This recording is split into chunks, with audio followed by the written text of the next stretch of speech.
ईश्वर अपने भक्तों में भेदभाव नहीं करते। स्वर्ग और नर्क उनके कर्मों के हिसाब से मिलता है। नमस्कार, मैं जन्मेजय ठाकुर। एक गांव में एक बूढ़ी औरत रहती थी। वो काफी वृद्ध थी, तो वृद्धावस्था में उसकी मृत्यु हो गई। जमराज उसे लेने के लिए आए। उस औरत ने जमराज से पूछा कि आप मुझे स्वर्ग लेके जा रहे हैं या नर्क लेके जा रहे हैं। जमराज ने उस औरत को कहा कि तुमने बहुत अच्छे कर्म किए हैं, मैं तुम्हें सीधे प्रभु के लोक लिए जा रहा हूं।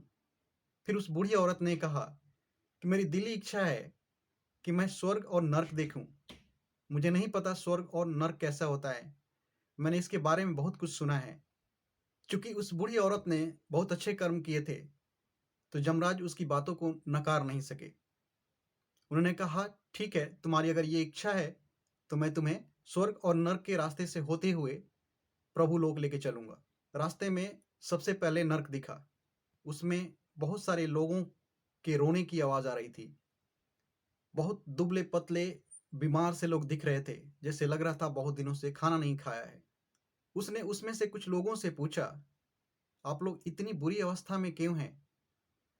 उसमें से एक ने जवाब दिया कि इतनी बुरी अवस्था में नहीं रहेंगे तो कैसे रहेंगे? यहाँ पर हमें बहुत दिनों से खाना नहीं मिला है, हम भूखे हैं, बीमार हैं। औरत ने देखा कि कुछ 100 फुट की ऊंचाई पे एक बड़े से बर्तन में खीर रखा हुआ था।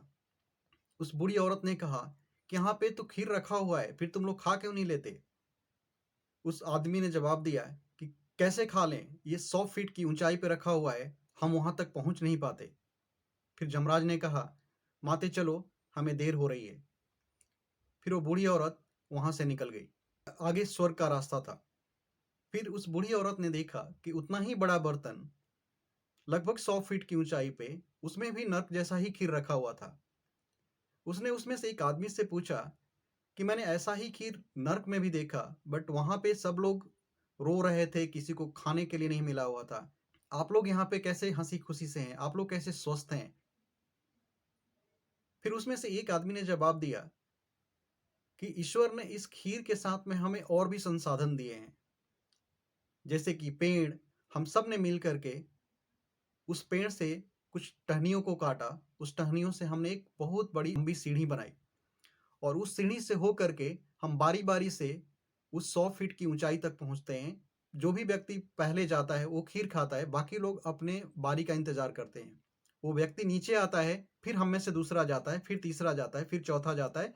ऐसे कर करके हम मिलजुल करके एक एक करके जाते हैं, खीर खा करके वापस आ जाते हैं। फिर जमराज उसे प्रभु लोक लेकर के चले गए। ये स्वर्ग और नर्क की यात्रा करते हुए उस बूढ़ी औरत को दोनों बातें समझ में आ गई। उन दोनों तरह के लोगों को खीर मुहैया कराया गया था, लेकिन जो नर्क में लोग थे, इसी तरह से आलसी थे, इसी तरह से कामचोर थे। वो कभी भी मिल के आपस में रहे नहीं।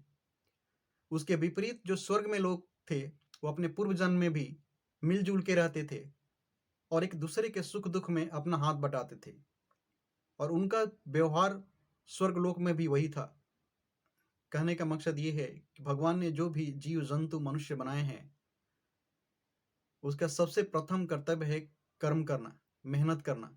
अगर आप इस उम्मीद में बैठे हैं कि एक दिन हमारे मुंह में कोई रोटी डाल के जाएगा या अचानक से मैं धनवान हो जाऊंगा, तो ये संभव नहीं है। कर्म तो करना ही पड़ेगा। स्वर्ग नर्क इस धरती पर भी है। अगर आप लगनशील हैं, अपने कर्मों के प्रति ईमानदार हैं, तो इस धरती पर भी आप स्वर्ग पा सकते हैं। अगर आप बेईमानी से, आप किसी दूसरे के चुराए हुए धन से आप अपने लिए स्वर्ग ढूंढना चाहते हैं, तो वो संभव नहीं है।